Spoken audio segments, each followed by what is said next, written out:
bit in this roll.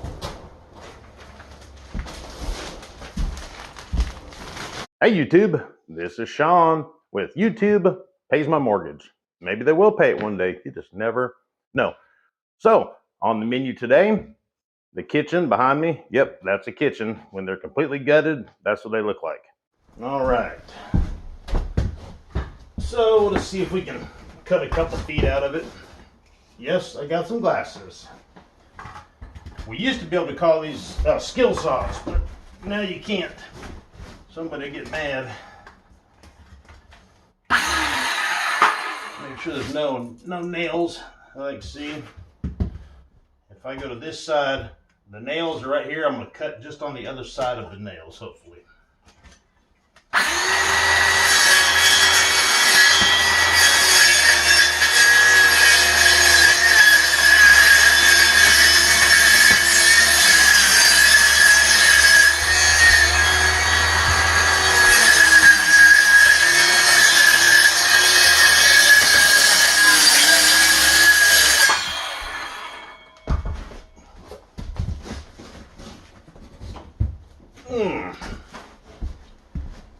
That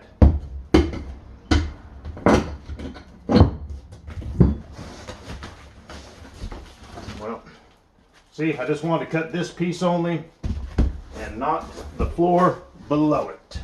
All right, so the circular saw only went about that far.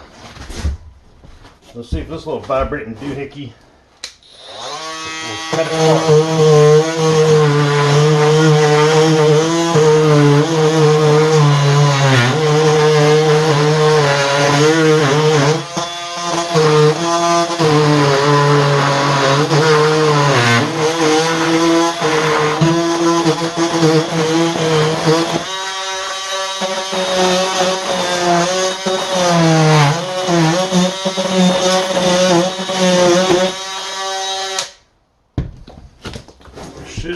Should be it. Let's see. All right. Got this one nail right here.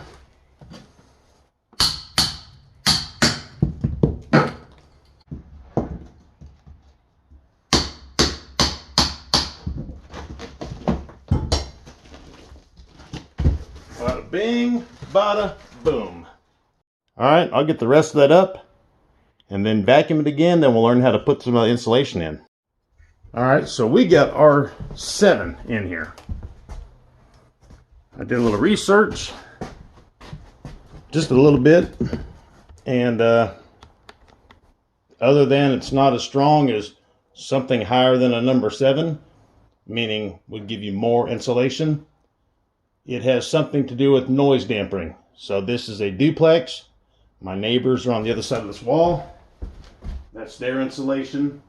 Then they have the fireboard, and then they have drywall. So I got something, I guess the next step up from the R7, I got R13.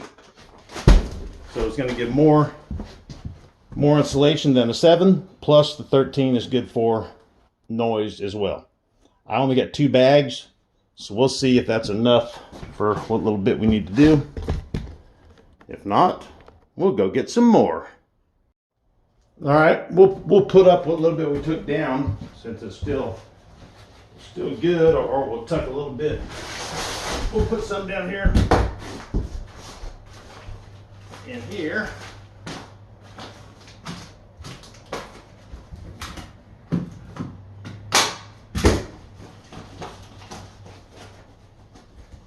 I learned today that the insulation, is obviously different for how far your studs are spaced, and then it's got a little overlap that you can staple. The insulation fits in.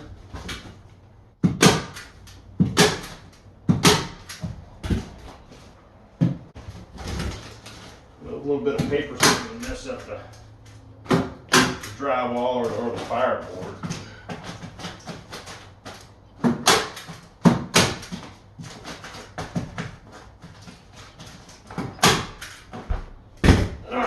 Cut this stuff open and see what we've got here. Make sure you guys can see.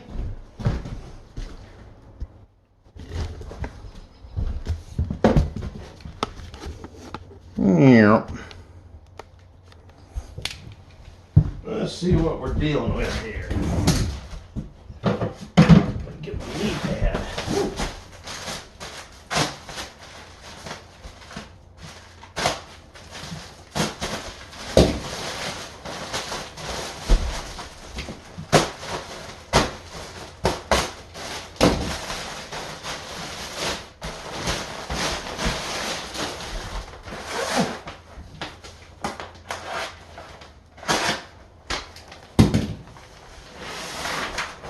Get a little bit in this roll.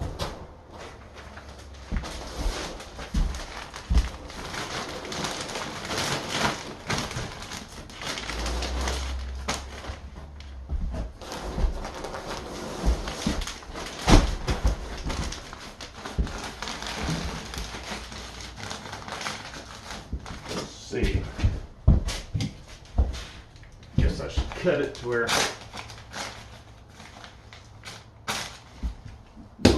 a little bit.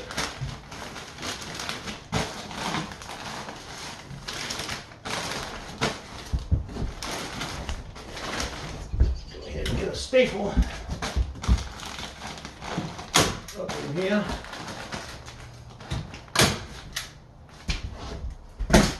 Then figure out our length. This isn't too bad here.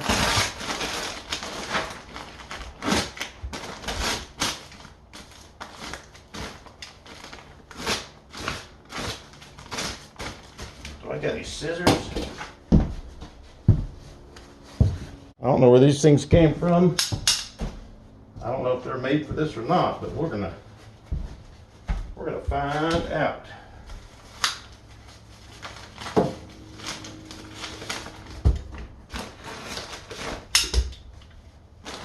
They're not really sharp.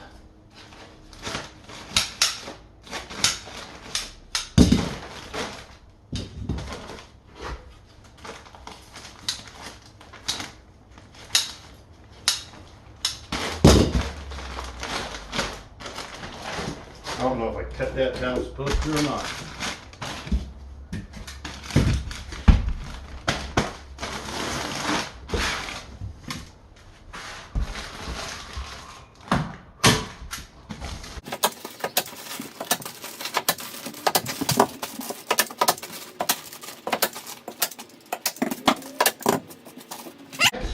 Let me knock out the rest real quick and we'll put that board up.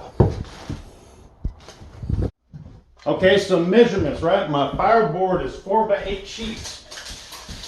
And my ceiling is 85 inches, which is just an inch over 7 feet. So I could rip the top off the 4x8, right? But then when you go 4 foot, there's not a stud at 4 foot. I'm 50 inches to the next stud, or we're back at just under like 34 and a half. So anyways, I'm gonna lay the boards long ways so it's gonna be 4 foot tall, and then getting to a stud will be 82 and a 82 and a quarter, which is just a little under 7 foot.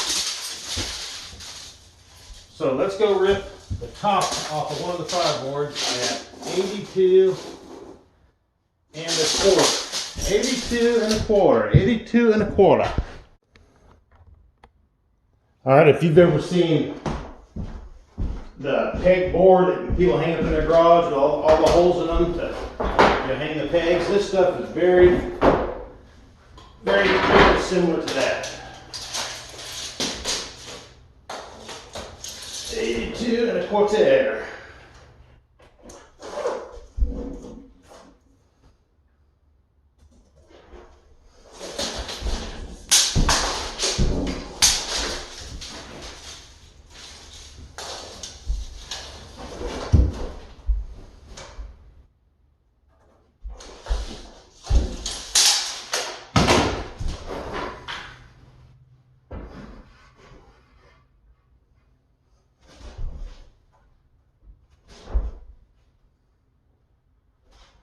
I'm off just a little bit, that's fine. The 82 1/4 was splitting the stud where I could be able to tack both on there. So if it's off just a little bit, it's okay. Alrighty.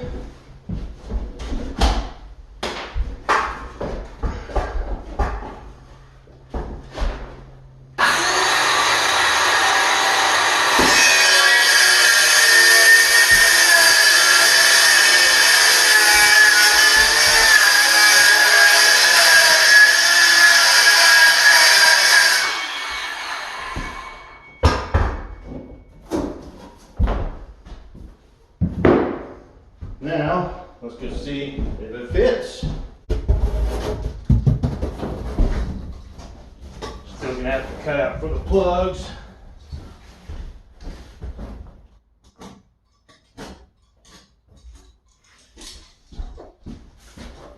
But we can lay it up there and then take note where the plugs go.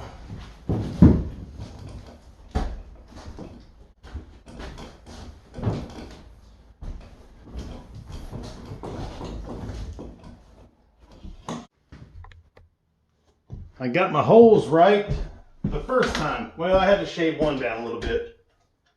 Not bad, not bad. And it's level.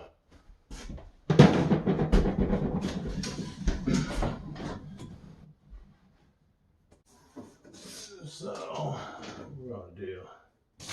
Oh! 11.